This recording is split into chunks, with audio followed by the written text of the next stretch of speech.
なんだよ。Kirain.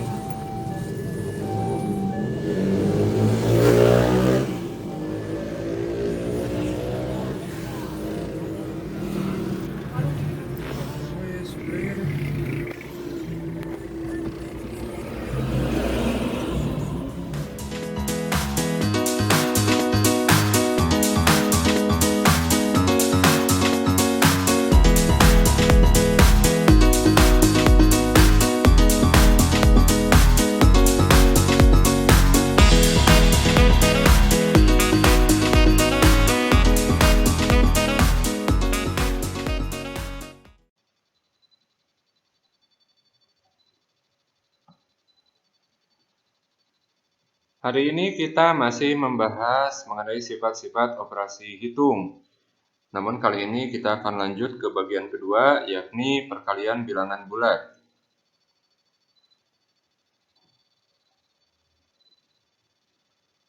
Yang pertama, sifat komutatif. Contoh, tentukan apakah A 3 kali 4 menghasilkan jawaban yang sama dengan 4 kali 3, lalu B negatif 10 kali 11 apakah menghasilkan jawaban yang sama dengan 11 dikali negatif 10. Kita akan menggunakan cara yang sama pada pembahasan sebelumnya, yakni mengenai sifat operasi hitung penjumlahan pada bilangan bulat. Yang pertama, kita akan buktikan bahwa 3 kali 4 sama dengan 4 kali 3. Untuk membuktikannya, kita harus menghitung hasil dari kedua ruas, yakni pada ruas kiri, apakah menghasilkan jawaban yang sama dengan ruas kanan. Jika kedua ruas menghasilkan jawaban yang sama, maka operasi hitung perkalian antar bilangan positif berlaku sifat komutatif.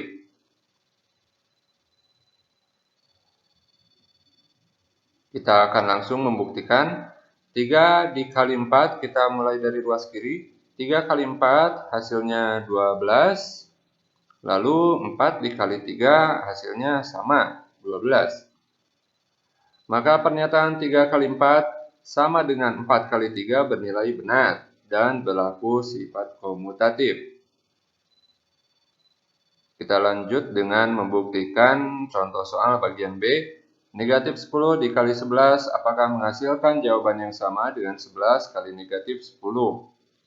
Dengan cara yang sama kita hitung terlebih dahulu hasil dari kedua ruas, yakni pada ruas kiri apakah hasilnya sama dengan ruas kanan. Jika kedua ruas menghasilkan jawaban yang sama, maka operasi hitung perkalian antara bilangan positif dan bilangan negatif berlaku sifat komutatif. Kita akan mulai dengan menghitung hasil dari ruas kiri, yakni negatif 10 dikali 11, hasilnya negatif 110. Lalu untuk ruas kanan, 11 dikali negatif 10, hasilnya sama. Maka pernyataan negatif 10 dikali 11 sama dengan 11 dikali negatif 10 bernilai benar dan berlaku sifat komutatif.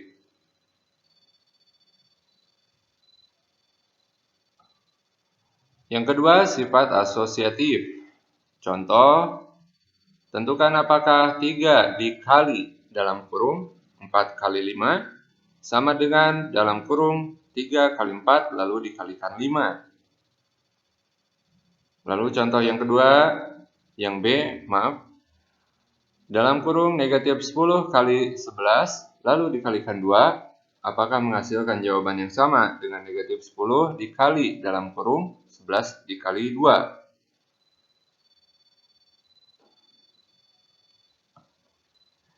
Untuk membuktikannya, kita harus menghitung hasil dari kedua ruas.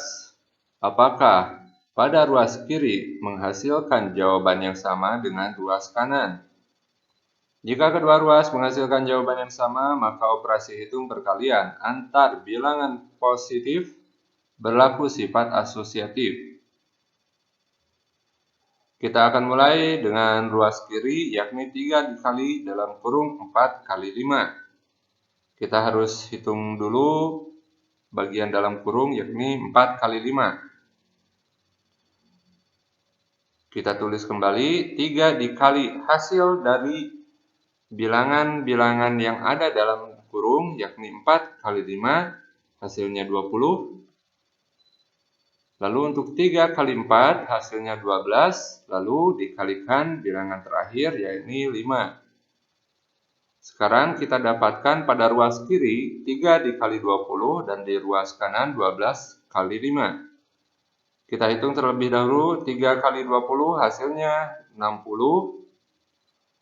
Lalu 12 dikali 5 hasilnya sama, 60. Maka pernyataan 3 dikali dalam kurung 4 kali 5 sama dengan dalam kurung 3 kali 4 lalu dikalikan 5 bernilai benar dan berlaku sifat asosiatif.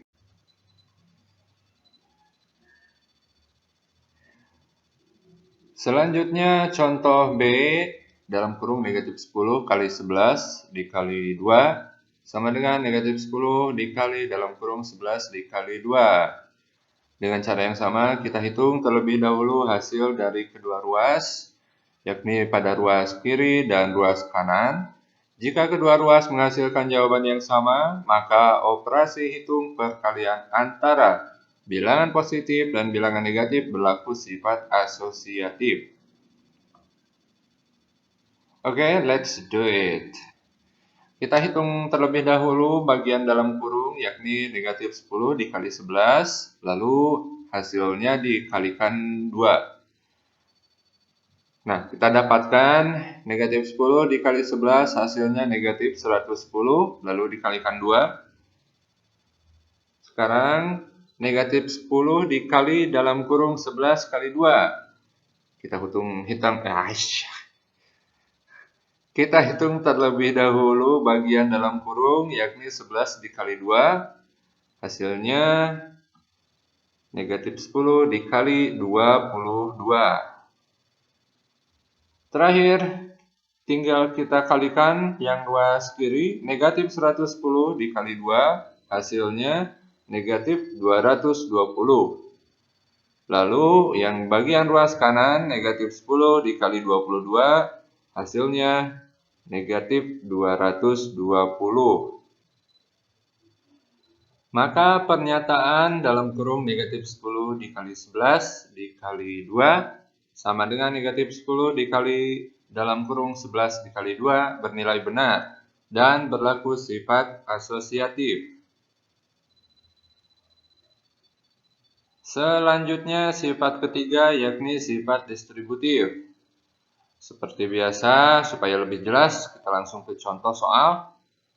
Tentukan apakah negatif 3 dikali dalam kurung 4 ditambah 5 sama dengan dalam kurung negatif 3 dikali 4 ditambah dalam kurung negatif 3 dikali 5. Tentu saja untuk membuktikannya kita harus menghitung hasil dari kedua ruas. Yakni pada ruas kiri negatif 3 dikali dalam kurung 4 ditambah 5. Lalu di ruas kanan dalam kurung negatif 3 kali 4. Lalu ditambah dalam kurung negatif 3 dikali 5. Jika kedua ruas menghasilkan jawaban yang sama, maka operasi hitung campuran antar bilangan bulat berlaku sifat distribusi.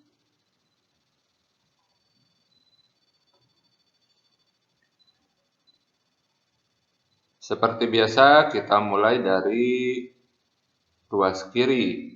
Negatif 3 dikali dalam kurung 4 ditambah 5. Kita harus cari tahu dulu hasil dari 4 tambah 5. Ya mudah kan ya, 4 tambah 5 itu 9. Jadi hasilnya akan negatif 3 dikali 9. Lalu untuk ruas kanan ada dua bagian, yakni negatif 3 dikali 4 dan negatif 3 dikali 5. Hasil dari negatif 3 kali 4 sama dengan negatif 12, lalu negatif 3 dikali 5, negatif 15. Kedua hasil ini harus kita jumlahkan. Kita kembali ke ruas kiri, negatif 3 dikali 9, negatif 27. Di ruas kanan, Negatif 12 ditambah negatif 15, hasilnya sama, negatif 27. Maka pernyataan ini bernilai benar dan berlaku sifat distributif.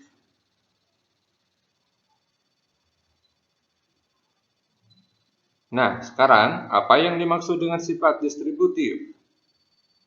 Kita lihat pada ruas kiri dan ruas kanan memiliki bentuk penulisan yang agak jauh berbeda. Kita lihat untuk negatif 3, ini masing-masing dikalikan dengan bilangan-bilangan yang ada di dalam kurung, yakni dikali 4 dan juga dikali 5.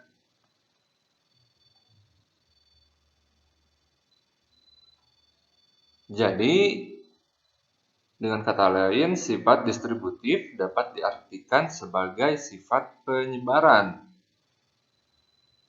Sifat ini merupakan penggabungan dengan cara mengkombinasikan bilangan dari hasil operasi terhadap elemen-elemen operasi tersebut.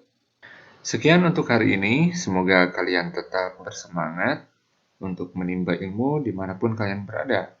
Bapak juga ingatkan kembali untuk subscribe, sukai, dan bagikan video ini. Dan jangan lupa untuk membunyikan loncengnya agar kalian mendapatkan selalu update video bermanfaat dari channel ini. Sampai jumpa.